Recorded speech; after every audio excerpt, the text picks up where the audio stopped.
Super BS.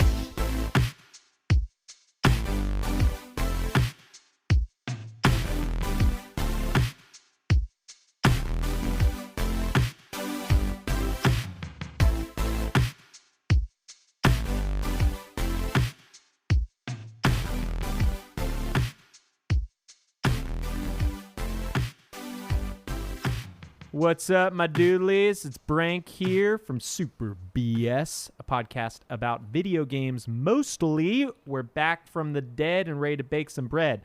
I'm joined by... JJ Josherson, mostly, is what I'm trying to say here. Yeah. Mostly. I like the mostly JJ Josherson. You're normally someone else, but sometimes you're this other person that sometimes mostly I just you're decide, this guy. who mostly is JJ Josherson. I'm loving that, bro. Yeah. We got a ton of gaming stuff to talk about today. It is like somebody, I feel like, turned the faucet on news this last week. So hopefully that's a normal thing that's happening for the rest of this year. But I was kind of blown away. Before we get to the news, let's talk about games and what have you been playing? So, yeah, kind of a slow week for me. Just started work, so I haven't been playing as much. Played a little bit of Xenoblade Chronicles, Def Edition, Definitive. How far are you in that? I'm like really just the beginning because I've been going around. Oh, wow. They give you so many side quests and like I can't help myself. So like I am about to leave the city, but then all these side quests pop up. So I found myself collecting all of them, and now I just want to get the red exclamation marks off of my screen. You got to do it, man. You got to catch them all. You got to do it, yeah. There's not enough towers in this game, which is unfortunate, but, you know. You need to get those towers. You should towers. Write to tower. Nintendo and say, hey, your game from 2010 doesn't have enough tower, or maybe even 2009, honestly. Tower power. Tower power. Anything else? I feel like we've actually chatted up a little bit about Xenoblade in the past. We kind of all know what it is, action RPG. So I got an arcade 1-up over this past weekend. Been playing that a lot. It got the... So I'm what a huge, is that? It's like a mini arcade. You know, it's probably about 4 feet high. It's not like a full size cabinet, but it's still pretty big. So like you can buy them. You can buy these little like booster things for them that kind of lifts them up a little bit in a stool, so you feel more like you're at an arcade. The one that they have a bunch. There's like a Capcom one that had like Ghosts and Goblins on it, and Final Fight and stuff like that, or you can get one with like Ninja Turtles. There's one with like Mortal Kombat. There's all the Star Wars games. The one that I have specifically has like every version of Pac-Man that ever came out in arcades and Galaga, and I'm a huge Galaga fan. I love Galaga. It's like one of my favorite games. I gotta ask. So you're kneeling down to play this thing. You first get on your knees, right? Because it's 4 feet tall. So the comfortable way to play it. And then why did you not just build your own? I gotta ask, because I'm always curious when people buy these things, because you could build a main machine exactly like what you're talking about and put every single game you could ever want on it. So and it would be the same. You can. There are ways to like hook a Raspberry Pi up to these arcade 1-up systems, but and I could like go through a company and try to build my own. This was about $200 versus the really the path of going like $1,200 to $1,700. So this was just kind of a fun thing. I do have some complaints about it though. It's too short. You got to kneel. Well, outside of it being too short, it is hard to. So the Galaga that they have on there is based on a PlayStation 3, Xbox 360 mod or version of the game. So which is based on the Android mobile. So like the worst. In the arcade, you can press it and like it doesn't delay when you fire. But on this one, there is a massive delay. So it'll fire 2 shots and then there's like a 2-second delay. So you can't, you have to be very strategic about where you're placing your shots in this game. So like that's my big complaint, and it's like it makes it incredibly difficult. They actually made it so a lot of the enemies that enemy types you fight later on in the game are now at the beginning levels. So I don't know. This version of the game is not my favorite. I would much rather have the original arcade version, just because that's it plays a little more smooth, if that makes sense. Yeah, I mean, for me, I've never been interested in arcade cabinets. I think if I just had a lot of disposable income, I'd build a private one. But like you said, those are incredibly expensive. Even if you build on your own, the stick itself is going to cost you like $250 for like a decent one. Yeah. So yeah, I mean, I totally get your complaints. I totally get why they chose those things. That's probably way cheaper than them trying to get a CRT in there and run like a real old version of Pac-Man. It's about I want to say it's like a 12-inch screen. Yeah, I mean, does it have two sticks or is it one? It's just one. If you buy the Ninja Turtle game, though, it has four sticks on it, so you can get Ninja Turtles, and they have the Golden Tee golf game that has a little roller on there. So it just depends on which one you buy. And the Ninja Turtle one is also like $200? The Ninja Turtle one is $400. How heavy are these things too? I mean, I can live. I can't put a number on it right now, but I mean, like I can. Can you physically move it yourself, or do you have to dolly it? No, I can physically move it myself. Like you can pick it up. Yeah, if you had the will to do it, you could pick it up easily. Yeah, like if you had like friends over and you had the Ninja Turtle one, you guys were having beers, like that sounds like a blast to me. But yeah. Pac-Man, like I don't know. I always found those things as like novelties. I've played on those once or twice, and they're like, oh, that's cool. But yeah, those are always like dream projects of mine. Is like build the thing, paint the side of the cabinet, or get a professional artist to paint the side of the cabinet, and then put everything you want on it with the thing. Have you been playing any other games, or was it just Xenoblade and?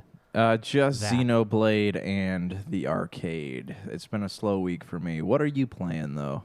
I have played a lot of stuff, so I'm going to try to run through it quick because I don't want this podcast to be like more than an hour, and because it's crazy hot and we'll all die of heat if we have to record for over an hour. But I have played quite a few things. I played Iconoclasts a couple weeks ago, but I didn't talk about it because I also played a lot of things that week. Do you know what Iconoclasts is? No, what is it? It's like an indie Metroidvania. It came out, I want to say in like 2017 or 18 on the Vita and the PS4, and then it made its way to Switch and was on sale. Heard a lot of good things. It's okay. It reminds me a lot of Owlboy. I don't know if you remember me talking about Owlboy. Yeah, I remember another you Switch game. liking that and then not liking it. You were on the fence about it. Yeah, I feel like that almost immediately with this, and the story is just so nowadays like trite. Like it is an anti-religious game about like the church being evil, and you know, if this wasn't 2020 and this was like 2010, I think I would have been all about that. But you know, we live kind of in an anti-religion world anyways, so I don't find it new or interesting. So yeah, you know, the art is very nice and the movement's pretty good. I might keep playing it. You know, it was made by one creator. That's the one thing I will say is really astonishing. It's, you know, well made for that. Otherwise, I've been going through some of the Xbox summer demos. If you remember, like a few weeks ago, they released a bunch. Yes. And I downloaded all of them, and they were not timed because I am still able to access those downloads. I played Skatebird. Do you know what that is? I do not. I didn't get to play any of them. Okay, you can still download them if you want. I think they're all there on the store. But yeah, I mean, if you downloaded them, they're still able to be played. Skatebird is essentially like a really weird Tony Hawk-ish skating game, not as arcadey as that, but you are a bird, so you can also kind of like float. Yeah. It is a really alpha-y, beta-y demo, so there's nothing to really do. You just kind of skate around, do jumps. Yeah. It seems like it could be cool if it's like really polished and it's relatively cheap. Like I might give it a look when it comes out. I also played a game called Welcome to Elk that has a really, really phenomenal art style. It is like kind of an adventure game, and you walk around this island. Art style kind of reminds me of like Rick and Morty, I guess, mixed with like a Flash game, but it's very colorful and fun to like look at. So I dug it. And then the big game I kind of turned on that I haven't gotten too far based on Dr. Donna's recommendations was Greedfall. It's made by a company called...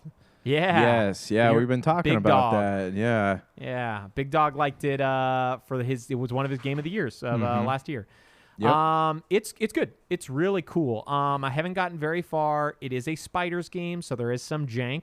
It's not like a AAA, BioWare game, but it is kind of going for that AAA BioWare space. Does it feel like Elder Scrolls, or what does it feel like? Mass Effect? It feels more like Mass Effect with a slightly jankier combat system that I haven't really figured out yet. There's like a lot of like, you use blunt weapons to break armor, and then you use bladed weapons to cut through people, so you got to be switching your weapons. There's like a stop time mode. There's also like pistols, because it takes place in kind of like a fantasy 1700s time period. So it's cool. It's really neat. It's got a cool looking skill tree, and the way you level up, you can add like points and all types of neat stuff. I really dig it. Haven't gotten too far, but it has been fun. The main reason, new season of Apex, which I'm not going to talk about, but I've been playing that a lot. And the last thing I've been playing, which we'll actually talk about a lot more in the news, is Spiritfarer.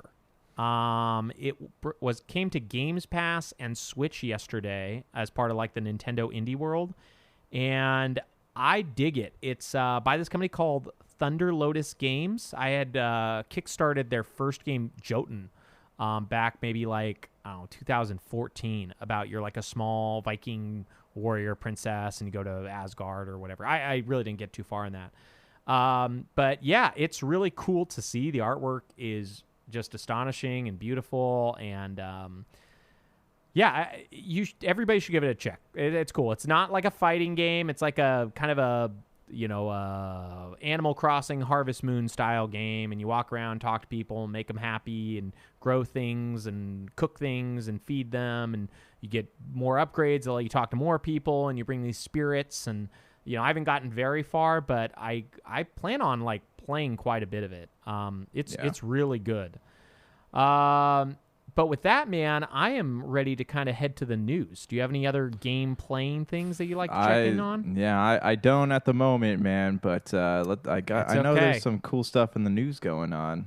Yeah, we're gonna go to the news. Super BS. Yeah, so now that we're back, here's like we'll start with the stories that I kind of wrote down, but let's try to go from chronologically.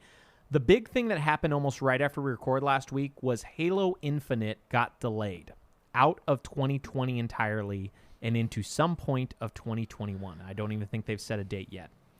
Yes. What do you think about that, man? It's astounding. I know they're blaming it on coronavirus, but I feel like if it was coronavirus, you would have known that you weren't going to make that deadline months and months ago. And with this, so are you one of the people who think it's because of the graphics? I think it's because the feedback on the graphics, and if that's the case, then that's fine. I mean, I thought the game looked okay, but I mean, don't blame it on coronavirus. Just say, hey, we heard the feedback, we want to give you a better product, and I'd be more okay with that. But now they're making it, by saying it's coronavirus, it sounds like they're making it sound like it wasn't even ready to be released to begin with, and that feels very deceitful to me, as they had made it like their flagship game during the Xbox Games event.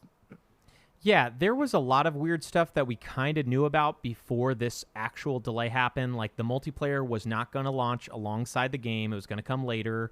The multiplayer is also supposed to be free to play.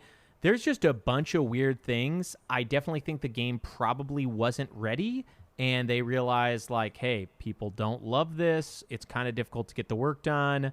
We have the option to release this thing that people are going to be very upset at, or delay it. And in my opinion, when they delayed it, they should have delayed the Xbox Series X. I do not feel like there's going to be much pomp and circumstance going on when the Series X releases this year to 0 games.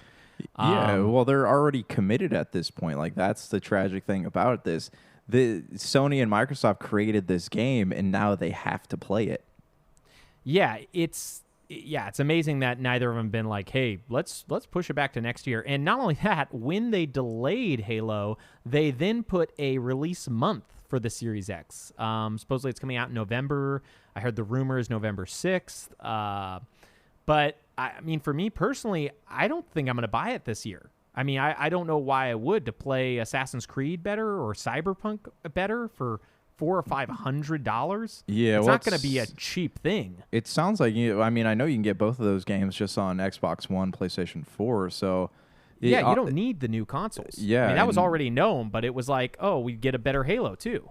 And at this point, Halo was my motivation for buying an Xbox. And now I'm sitting here thinking, like, no Forza at launch, no Halo at launch. Like, what is going to really get me to buy that, that console? And there's nothing right now. So unless they have some kind of Xbox event, which I thought was supposed to happen this past week, I don't care. It's not. I'm not hooked on the idea of buying a new console right now. Yeah, so Gamescom is the last week of August. There's still the potential that either of the big two, like PlayStation or Microsoft, are going to announce something there. But yeah, man, I think this killed all of my hype. My PS5 hype was pretty bad, and then today they announced that Deathloop was delayed, which was more even like, why should I buy this for Miles Morales Spider-Man? Some people even think that's coming to PS4. I feel like Microsoft did not do themselves a good service by making everybody think that their console was going to be this big launch this year, and if they had issues, just be upfront about that. Say it quick. Mm-hmm. Let us all know, like, hey, nothing's coming out this year. We have to push back everything this year. People would understand. We've already all got accustomed to no theme parks and no indoor dining and all the other things depending on where you are in the U.S. Like, I think people would really understand, like, not being able to play the console this year and moving to next year. And I think for a lot of people, that would be not a big deal at all. There'd be some people would push them to Sony. But as we've seen in the past, like, even starting a year late doesn't mean you're out of the fight. No, but on the negative side, it is like the voices that are loudest in the video game world are the Sony fanboys, and it's going to create, like, look at their voices and what it did to Halo. If that's, if our assumptions are correct, like, their voices could break an entire generation of Xbox fans. So it's like, that's what concerns me about it. Yes, I'd be okay with it being delayed, but the bad publicity could be something that they might never come back from. Yeah, I understand, but I really think that not delaying it was not a great choice just because of everything going on. Like I said, I was somebody who was probably going to buy it if it was a reasonable price, and now I will not be buying one this year because I just don't care enough about playing Assassin's Creed Valhalla at the top spec. That's why I've never built a PC. Like, I've never been like, oh man, I gotta have that 401k, that 4K, yeah, right. 120 FPS experience. It sounds great, but I don't think it's $500-$600 great. We'll see what happens. The next thing that happened, I want to say Thursday or Friday of last week, was Fortnite went on the offensive. They dropped the cost of their V-Bucks by 20% using a direct payment option, which is actually a breach of the TOS, terms of service, for both Google and the Apple Store. So they decided to say, hey, we're not going to play by the rules where Apple and Google take 30% of a cut. We're going to instead let you guys pay directly, and we'll drop our cost by 20%. Still, they make 10% more. This ended up just being like a war being waged. Did you get a chance to see some of this stuff? Oh, yes. Sorry, I was just trying to brush up on that story. From what I understand, they're Epic's taking Apple to court. And, like, I know Apple and Facebook and Twitter, like, all these big tech companies, there's a probe going on right now. And from what I'm reading, like, this could spell bad things for that probe because I forget, it's like some kind of unfair business practices or something going on. Yeah, I personally don't know everything going on with the probe, but I do know that Epic, I think, handled this beautifully in a lot of ways. I don't know if you saw their trailer that they made, which was literally mocking the Mac trailer from the PC using 1984 stuff. I love that. I do think that these stores, the Google Play Store and the Apple Store, have a stranglehold over their devices. And yes, they did create their devices, but if there's only two on the market and both of those companies get 30% from everything sold on there, that's insane. Like, there's no other real way you can, like, put stuff on there. And Also, this same time, Apple recently said that the reason why you can't do Stadia or Microsoft xCloud is because pretty much they don't get a cut. They said it's because they can't vet the games and see if they're good or whatever. But the real reason is they don't get the cut. Yeah, they don't get 30%. They cite reasons of like bullying and stuff like that. There is a lot of bullying on Apple games too. Like it's not, but nobody's safe from it. Yeah, and they are 30% is a lot of money, especially if you consider how much money Fortnite makes. A month even. Like that is a ton. That is a lot of money. And I'm not a huge. Oh, go ahead. Oh, I was gonna say, like, I think that Apple will suffer, but Apple won't suffer as much as Epic. So I hope that Epic wins this battle because Epic needs those profits. Yeah, I'm kind of the same opinion. I'm not a huge Fortnite fan. I don't even truthfully love Epic, but I do like competition because I think it's better for everyone.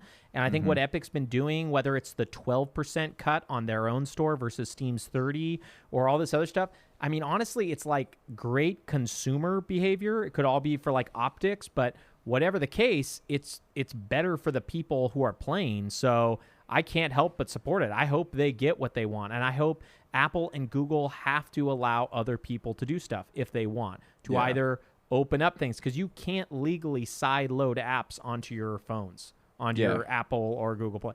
So if they allow competing markets, then, whatever. But, again, we'll see what happens. We'll see if anything happens. Apple, I think today was the first company valued at 200 trillion or 2 trillion. I can't remember the number. It was so silly. It was like a brand new valuation today, and you're just like, how did we get here? How did numbers get this high? Yeah. You know what I mean? It's like consumerism, man. It's the consumers. People still go crazy for Apple. People will take, I've heard stories about people taking out small loans just to get the latest Apple iPad or iPhone. It's insane. Which is kind of what you have to do if you buy I have I forgot what they called it now, X Max, or no, I have whatever the 11 one was, an 11. I just wanted to get whatever the big phone was. I had a 6 Plus previously, and then I upgraded to the exact model, the newer one. It's like it was $1,500 or some insane number like expensive. that. It's bonkers. It's literally insane. But whatever, they get their money, and I'm in their ecosystem. A lot of people are, so they constantly will get my money till I can break free, which I doubt I ever will. The other news is kind of around the DC fandom, which comes this weekend, and that is that Rocksteady, the company who made Batman, Arkham Asylum, and Arkham City, and Arkham Knight, is teasing their follow-up, which is a Suicide Squad game. What do you think about Suicide Squad? This is a weird one for me because what made Batman such a fun game, and I have another thought on Batman because there's another news thing. I don't know if you read this, but what made Batman so much fun was that the style of game it is. Like, I look at Suicide Squad and it feels like it's going to be just another like third person, PUBG or Fortnite type feel to me. Marvel Avengers, which is also coming out this year, which is so strange. It doesn't feel. I could probably get into it if it was something that, like, if I could play and you could play, we get Dr. Donna on, like we all had our own Suicide Squad members. Yeah, that would be cool. Or if we could customize our characters. But I think about Rocksteady, like people wanted from them a new Batman game or a Superman game. Nobody wanted a Suicide Squad game. We've seen people try to adapt to lesser properties before, and it didn't. And not even to take into consideration that the Suicide Squad franchise is slightly cursed. So look at the films and the comic books and stuff like that. So I'm curious if this was a move made to coincide with the release of James Gunn's Suicide Squad movie, or if it was something that is a true like baby for them. Because I know that they had something with like Deathstroke in the end of the last Batman game, but yeah, I don't know. I don't think Deathstroke was actually we'll talk about this coming to WB Montreal's weird game that nobody really talks about, Arkham Origins. I want to say Deathstroke was in that. I don't remember him being in Arkham Knight. Okay, Arkham Knight was the Red Hood, right? And then Origins was... and the Batmobile. and all that stuff. Okay, yeah. I remember that Arkham Knight was like the one that had so much glitch in it that you could barely turn it on without falling through the city. I loved Arkham Knight. I actually had no issues with that game. I bought it the night it came out. I still remember it because it starts with like a really weird first-person part. Yeah. And I beat that game probably in a week. It was like one of my favorite games of the time. Yeah, it was fun. I mean, I beat it in about a week too, but every time I turned it on, I ended up with a glitch. And it might just have been my Xbox. But what are your thoughts, though? Are you excited about this? I mean, I'm excited to watch the hopefully trailer. Hopefully it's not a teaser. To watch the trailer on Friday in a couple days. Yeah. I'm not excited for Marvel's Avengers, and the idea that this could be the exact same thing with another group of people makes me like a little bit apprehensive. I think you and I both know, though, that WB Montreal, the company who made Arkham Origins, they are working on another Batman property that will also be unveiled, it sounds like, Friday. So that makes me wonder, like, does it take place in the Rocksteady universe? I mean, does WB own the Rocksteady universe, or is they did for Origins. So if it like takes place, if it's a continuation of that story, that would be cool. But I mean, if it's a totally new Batman game with new mechanics, it would feel like, we had Spider-Man Web of Shadows on Xbox 360, and that was followed up with Spider-Man Friend or Foe, which is a completely different Spider-Man game, and everything down to the mechanics of the character. I think for this game, I think it's going to be a very similar Rocksteady game. I've heard it takes place. I don't know if you've read the graphic novel Court of Owls. I read it last year. Yeah. Mm-hmm. So a lot of people are suggesting that's what the game the world it will take place in, but inside the Rocksteady universe. So it'll be that story told in that. Yeah, so I guess the story told in the world of the Rocksteady stuff. If that's the case, like, I'm all for it. I'm down for another Batman game. I played like a few minutes of Origins, literally that much, and I did not ever feel like compelled to play more. I think I ended up selling the game. So we'll see, man. It really depends on when it comes out. If they release it the same week as Assassin's Creed Valhalla and Cyberpunk and every other game that's coming out this year, if all that stuff still holds, then no, I probably won't play it because it's the B team doing another Batman game. But if they release it either really soon or at a time when there's nothing, yeah, for sure. I mean, if they announce it and release it on Friday, man, I'd be so stoked for like a big AAA Batman game that plays like Arkham Knight. But there's a lot we're going to find out. I think that game is going to be unveiled at the DC Fandom this Friday. I feel like that one was like weirder, and there was like an ARG and a teaser for a teaser and all this other annoying stuff that, marketing people come up with nowadays that you're like, oh, this sucks. Like, just tell me what's going on, Yeah. And the thing the distrust I have towards Warner Brothers about anything is that everything having to do with their heroes is centered around selling action figures, T-shirts, memorabilia. So who knows? It could be great, but it also could not be great, depending on who's in charge of it. Well, yeah, there's like all of these issues with Warner Brothers too right now. Like, they want to sell off all of these teams. So this whole thing is just like bonkers. But I guess, we're going to know a lot in a couple days. Hopefully we'll know a lot. Hopefully it's not like a teaser for like game coming for the Game Awards this December, a trailer. I'm so sick of that stuff, man. But that's kind of like what everybody's doing. Like, there is potentially going to be a new Call of Duty this year. They still haven't shown anything about it. There's been like teasers and ARGs and games within games trying to not really explain it, but kind of like tell you, oh, it's coming. I'm curious if it's developed for the next gen console and they like don't want them, because I was wondering about that too, and they like don't want them to show off what it looks like or what. But yeah, I have no clue anymore, man. And I think honestly, with just how little everybody knows, they just need to postpone these consoles, push them back to next year, have, Horizon Zero Dawn 2 and Spider-Man Miles Morales and Ratchet & Clank all drop with PS5, and have Halo and Forza and Fable drop with the Series X, and everybody would be so stoked. It would be like, this would be like the coolest console. But instead, what we're probably going to get is extremely expensive consoles this fall that will just, marginally upgrade games. Not probably marginally, like probably be really good, but upgrade games that you can already play. Yeah. So it's like, oh, okay, that's neat.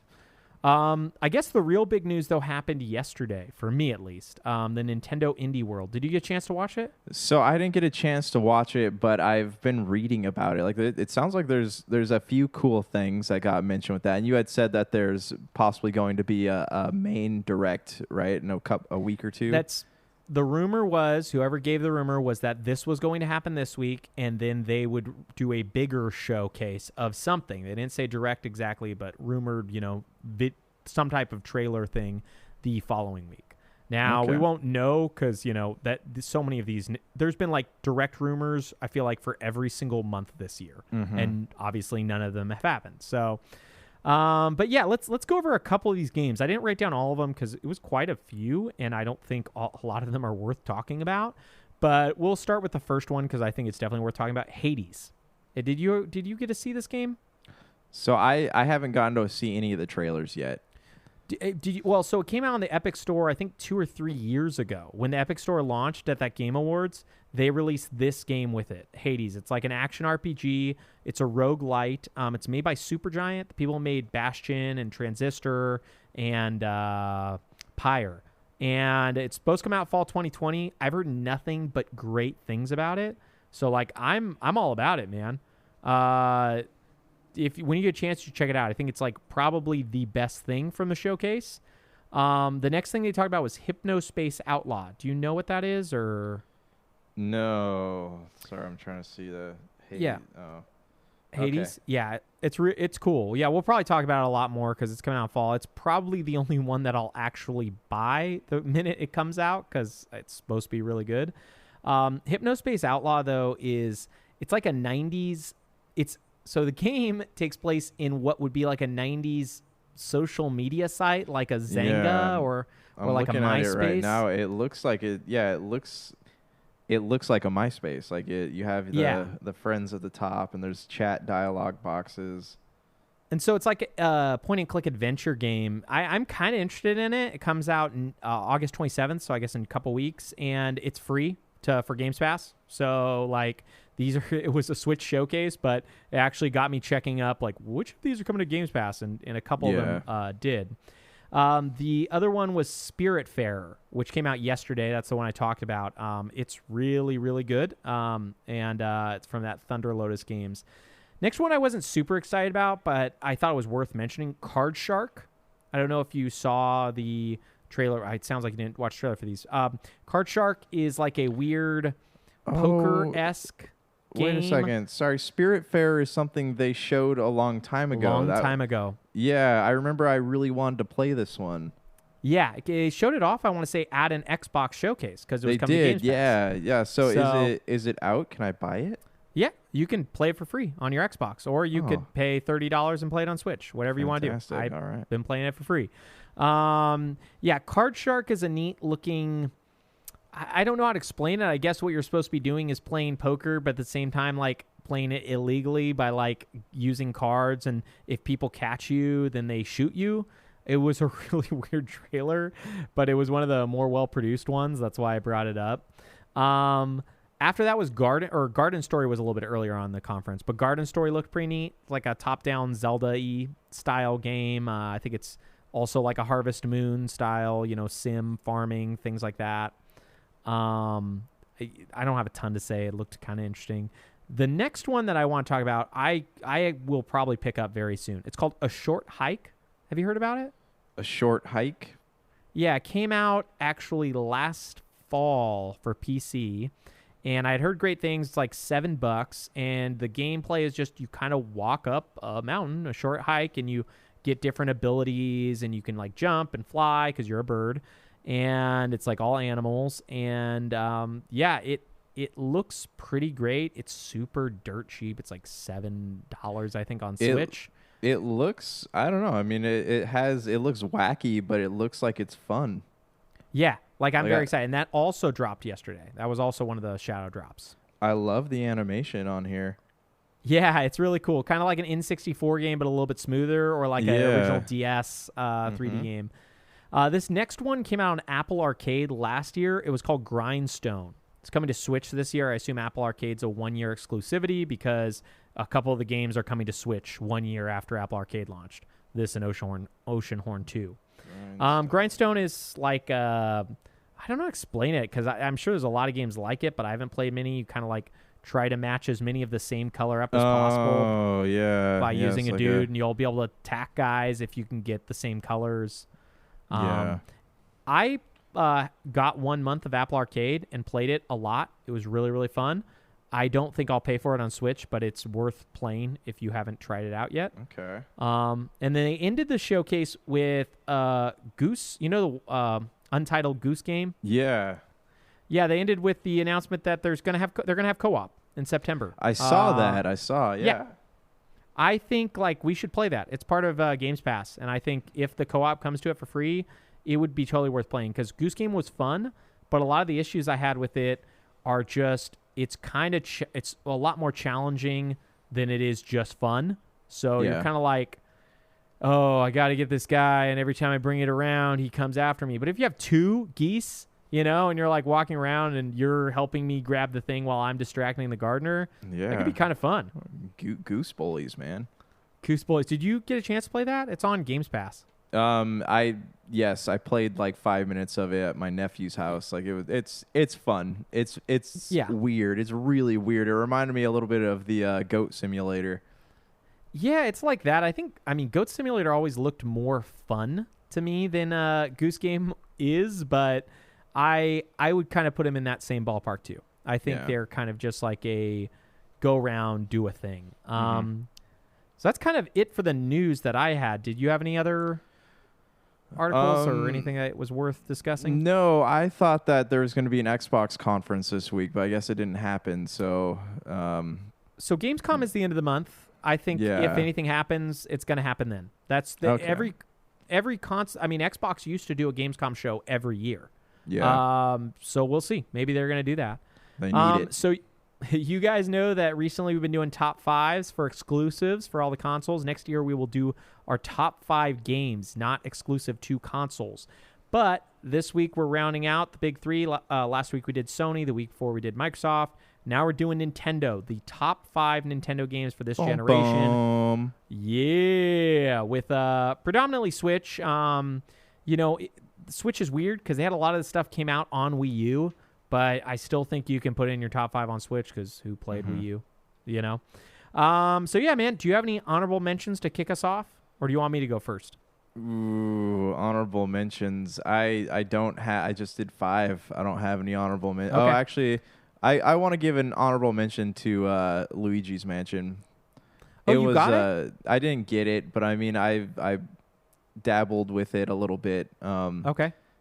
It's fun. It's entertaining. It's cute, I guess you could say. But it's one I would like to buy and go back to in the future. I just kind of played it at Target a little bit, so they actually had a sale on it. Did they had a sale on it just this last week. I wish I would have told you. I almost picked it up because they had a digital sale, but it was like super timed, and it was like $20 off, which is very unusual for Nintendo. Yeah, you usually only get like games. up to $10 off. Yeah, that's kind of their cap. Normally games go down to $49.99. Okay, then I'll do 2 honorable mentions. I'll make them quick, but one of mine was Mario plus Rabbids Kingdom Battle. Oh, that's right. You like that game. That game's really cool. If you like XCOM games, I can't recommend it enough. It is very simplified, even though they have XCOM 2 now on Switch. It's just fun. It's a silly, fun game. The Donkey Kong DLC is a lot of fun. And then the other honorable mention was Octopath Traveler. Octopath Traveler was a really neat thing. The graphics were incredible. The gameplay was a lot of fun. I finished, I want to say, 1 or 2 of the 8 stories, which then leads to like a final thing. I know Dr. Donna, I think, finished the whole game with everything and, everything. But I kind of ran out of steam. Gameplay gets kind of old after a certain point. But, I held my interest for about 40 or 50 hours. So what's your number 5 then? All right, I got on my number 5. I got Yoshi's Crafted World. So this was a game that I enjoyed a lot. I got quite a bit of joy out of it, and I played co-op too. Like it's really fun. Granted, once you play about 4 or 5 hours of it, it becomes really repetitive. But it's for what it is. it's a fun game. Like if you just want to sit down and play something that is like reminiscent of the old Super Mario Brothers games, like this is a good one. Yeah, this definitely is not on my list. It did look very cool. If they ever decide to drop it to like $20 or $30, I'd for sure pick it up. I bought it for $30 on Mario Day. Oh, yeah, they did have one weird... Oh, March 10th. Yeah, they did some really good deals that day. Mm-hmm. I forgot about that. Yeah. It really looks incredible. I honestly got bored of the demo, so like I said, I probably shouldn't buy it. Well, but it is a beautiful game. Don't expect it to be more fun when you pick it up, but like it is, I don't know, like how you play those games and like the first time you play it, it feels very magical. Yeah. That's what this game feels like. And granted, the magic wears off, but I mean, like it was pretty fun. Yeah. That is a game that came out on Switch. My game is Cadence of Hyrule. My fifth game on my list. Isn't there? They announced some expansions for that. I remember. Yeah, they did. I want to go back to it. I haven't. The music is incredible. It is from the Crypt of the Necrodancer people, so you have to like kind of be on time while you move. I think the game is like 5 or 6 hours. It was so much fun. Like that was kind of all I wanted to play when it came out, and the music was so good that all I wanted to do was listen to that soundtrack. I still would be happy to buy it on vinyl, but they don't sell it anywhere. There's not a ton to say. I mean, it's great game, beautiful artwork, looks like Legend of Zelda. It's in the same universe, right? It is a Zelda game technically. Yeah, it's kind of it's weird because it is a Zelda game, but it's like you're the Necrodancer girl and you get transported to their world, so you can play as either her or Link or Zelda, and then they've just added a ton of characters since then. Check it out. What's your number 4? Number 4, so I finally got around to playing Oninaki, and nice. Yeah, it's really good. I mean, it's a beautiful game. Like, granted, you have your like cheesy JRPG elements, but I mean, compared to what Lost Sphere was, it's a night and day difference. And I love the mechanic of there's 2 different play styles, almost like you can play in the world of the living, and then you can switch it over and play in the world of the dead. It's an interesting game. Like it's very artistic, and the combat flows. It's really, really smooth combat in this game, and I don't hate it like I hated Lost Sphere, and it just I don't know, like I didn't want to play it because the last Tokyo RPG game that I played left a bad taste in my mouth, but then I played this and I was pleasantly surprised by how much I enjoyed it. Yeah, I just so nobody yells at us, we know it's on PlayStation 4 and Microsoft Windows, but I think that's kind of it's okay, but I think that's kind of how you associate it, because I thought of all those games, I was like, oh, those are Switch games, and I realized I'm like, no, there's a lot more stuff that also comes to PlayStation 4 that we just kind of write off because it's better on Switch. You know what I mean? So, yeah, I get you, man. I felt that way about, Dragon Quest 11. I almost put that on my list, and I'm like, oh, that's also not a Switch game. But yeah, Oninaki looked cool. I wanted to give it a shot. I should when it drops to cheap. I think I've seen it for like $25 before. It's still, it's like normally $30, I think. I think it's normally $50. Because because Lost Sphere is normally $50, and so is I Am Setsuna. So unless it's like a cheaper game, they're all crazy expensive. It looked, I do want to give it a shot, but there are so many games I'm playing, I don't even know when I'll get around to it. My number 4 is Animal Crossing New Horizons. It came out in March of this year, and it was, the end of March, last week. And it was right after we were told we could not go outside, and we had started a quarantine. I had just lost my job, and it was a great, pleasant place to go and do daily chores. And I can't recommend it to everyone, but yeah, it was a really good place for me. From what I've been told, it's a nice like mental vacation. It is. It is chores. I mean, it is a vacation where you are doing chores. And at some point you realize that and you stop playing. In my case, like I got to the last upgrade for the house and I kind of asked myself, what else is there to do? You know what I mean? Like, you can get your island level up, which is still something that's doable pretty quickly. And then it unlocks one other part to the game, which I kind of wanted. But most of it is just every day you go in there, you go and pick up your fossils or whatever so you can increase your museum, and you try to sell things and you get more money so you can pay off all your debt. And then you can get, new bridges and stuff. It's wonderful. They have like no quality of life features in that game. So hopefully someday in the future they'll patch in stuff so everything isn't so archaic and takes 4 times longer than it should to do.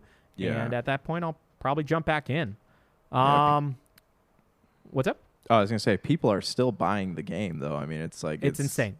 It's over 20 million, I think, sold since this year. It's like, I think, one of the top 5 best-selling games on Switch now, but I'm not positive. I know. Yeah. I think I just read recently Switch has sold like 50 million or something like that. It's sold a lot, and the Switch is now also hard to find. Yeah, they're still hard to find. I know they had shipped a lot. They had shipped some more units, and people were advertising them, and then I guess they're selling out real quick.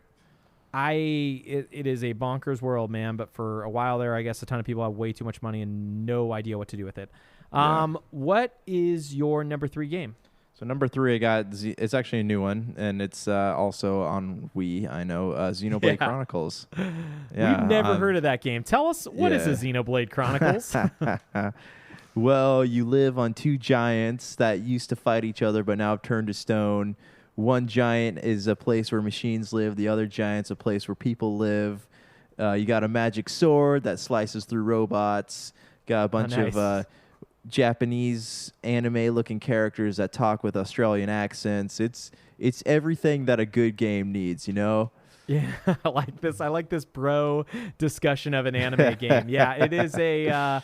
It looks cool. I've heard it's just a time sink. I've heard like to beat that game, you are looking at 100 hours. Yeah, so that's kind of why I'm picked it up. have about 8 hours dropped into it, and I haven't even left the first city yet. So we're still Tutorial Island or whatever it probably is. Yeah. There's so many. Like, you walk out after every like plot point you hit, you walk away, and they instantly fill the screen with like 18 side quests. Yeah, I want to give it a shot. I almost bought it when it came out, but I also was like looking at it and being like, when am I going to play this? And then I just didn't buy it because I knew I'd never get very far. Right. And, to that note, I like the game and the fact that it's not something I feel like I have to sit down and play for hours at a time. Like, I can keep coming back to it whenever I like pick up my Switch and I'm going somewhere. Yeah. Yeah, man. It is probably the best way they could have made it. My number 3 is kind of also that idea, but it's just, to me, it was such a cool idea. It was Fire Emblem 3 Houses. Oh, that's right. Yeah. Yeah, it's kind of got a little bit of Persona mixed with the normal Fire Emblem. I don't know if you played Awakening or any of the 3DS games. No, I haven't. This is the one you talked about on Topicocalypse, right? This was my faves. I think it was like my 2nd or 3rd favorite game from last year as well. Yeah. It's really fun. There's like 3 different houses to play as, and one of the houses has 2 choices. So you could essentially play the game 4 times and get different options or different story outcomes. The gameplay itself is really fun. It is a little easy, but I think I never boosted the difficulty because I just don't want it to be like not fun either. But I think they even added some newer modes. But the main things I liked was the balance of going around the school and talking to people and kind of raising your like level and rating with them, mixed with like the fun kind of tactical combat that you would do. And then leveling up your characters and getting the new classes and all that stuff. It's really an incredible game. Like I think I mentioned that when I talked about it last year, is it's easy to put it in the echelon of the games that you and I are both probably going to talk about in just 1 minute, of the best Switch games. Yeah. And the Switch is a weird console because I'd be very surprised if our 1 and 2 weren't either the same or just the flip-flop of each other. Yeah. But yeah, the Switch had some incredible games that came out really early on that kind of like solidified as just like a, whoa, okay, this console's powerhouse. Yeah. What is your number 2? And we can probably say it together. Super Mario Odyssey. Yep, there we go. It, man. Yeah. That's both of our number 2s. I don't know. This was like the first... I skipped the generation of Nintendo. I played Mario 64, but I skipped all like the GameCube games and stuff like that. So and the stuff on the Wii. And this was the first Mario game I'd fully devoted myself to in years. And it was it was everything that I loved about Mario and all kinds of new stuff added to it. You know, I love the big city levels. Like I love the you know, the replayability of it, right? Going back and getting the stars and stuff like that. Like it's fun. It has so much content there and so many like different ways to play and different things to go back and do over and over again. It's not something you can just go through once. You can go back and keep playing it again and again. Yeah, I've actually played through that game twice. I never got all 999 stars, mainly just because there were like 2 that were annoying. That I think those were the only 2 I didn't do, the jump rope some of them and are the crazy volleyball. hard to get. Yeah. And then you could literally buy stars at one point, which I thought was kind of silly, but whatever. Like you can buy up to 999. You don't need it. So I did all the Dark Side of the Moon stuff and all the bosses and Darker Side of the Moon, all that stuff. But yeah, I mean, kind of what you said. Like the mechanics are great. It's a joy to play. The hat mechanic is just phenomenal. Like you kind of wouldn't think about it, but just making Mario every single character that then has their own rules becomes so much fun. Like, oh, I need to sneak by these people, or oh, I need to fly across this chasm. Mario can't fly, you know.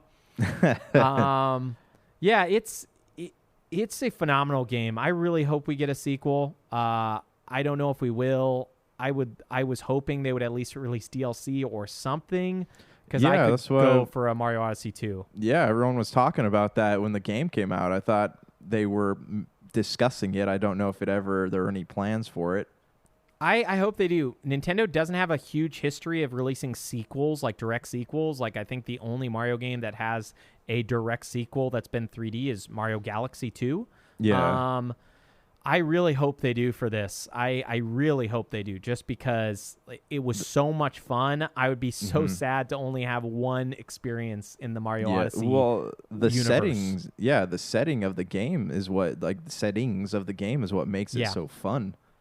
Yeah, it is essentially the wall portrait jumping into thing from 64, but on like a much more understandable scale of you're flying around from different things. And it just, it's got such a sense of adventure, and the music is great. And there's just all these moments. Like I just constantly think back to the trailer when they showed it off and Mario's like dancing and doing all this other stuff and thinking like, oh man, that looks so much fun. And then playing it and realizing like, this is the only thing I want to do. Just as fun as it looked, yeah.